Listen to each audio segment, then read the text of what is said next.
Gore rineri akudyiwe rinopisa ende handifunge kuti Hubert Angel anopabuda apa. Mamirira aita zvinhu kunzoko nyaya yematauriro adzakuita ende akutodzoka ndonyara kana kutotya kuti zvino tichanyarira kupi ende tichatarisa kupi.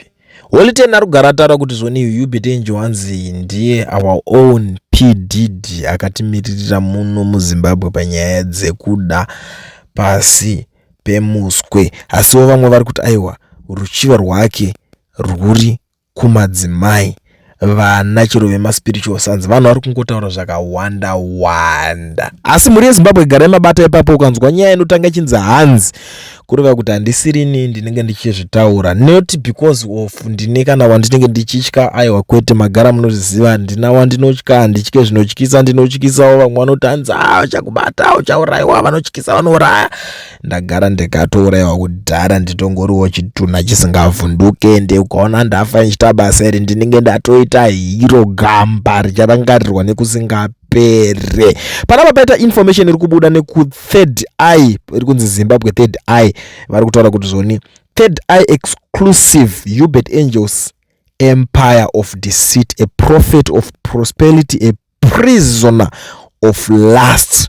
The Third Eye has uncovered a web of deception behind the glittering facade of self-proclaimed prophet Hubert Angel. Why he preaches holiness to thousands. Our investigations revealed a man living in spiritual contradictions, serial infidelity, financial manipulation, and the emotional abuse of his wife Beverly. Multiple sources including former close associates and security personnel confirm Angel maintained secret apartments in London, Dubai, and Harare for illicit renderers, texts, flight records, and hotel logs place him with at least 6 women during periods he claimed to be on divine assignment.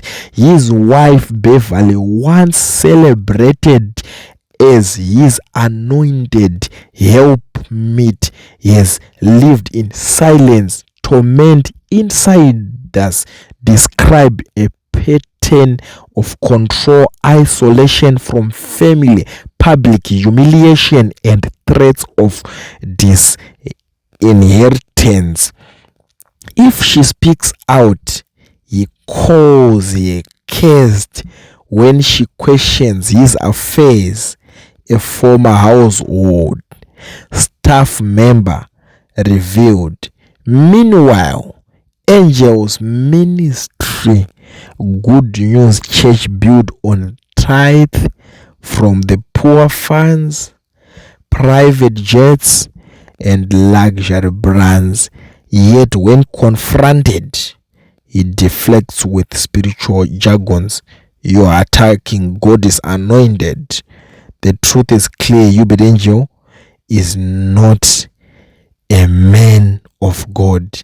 He is a conman in a cassock, exploiting faith for fame and flesh. The Third Eye stands with the silenced. Reckoning is begin. Ndo nyaya yatiri kusangana nayo panapa muri yeZimbabwe. Handizive kuti Hubert Angel anopabuda here apa. Handizive kuti Hubert Angel anopabuda here apa. Pakaipa. Inyaya dzekutaurwa idzi ina handisirini ndangonzwawo. But anyways, iyi nyaya igatisire panapa. Munokwanisa kutonga muchitaura muchifunga zvamunodawo mega muri yeZimbabwe nekuti inini handisi kusiri kuteritori kwedu kupolitics. Ndangoti ndingotaura kuti nyaya yamunoibuda nekuti vamwe vari kubudisawo narrative yako vari kubudisawo nako vachitoenda vakadaro. At the same time, Holiten ari kutaurawo zvaari kutaura ari kwaariwo ikoko. Amene zvinopera mushe here papapa. Tinokwanisa kusangana mucomment section mundiudze kuti munoionawo senyaya.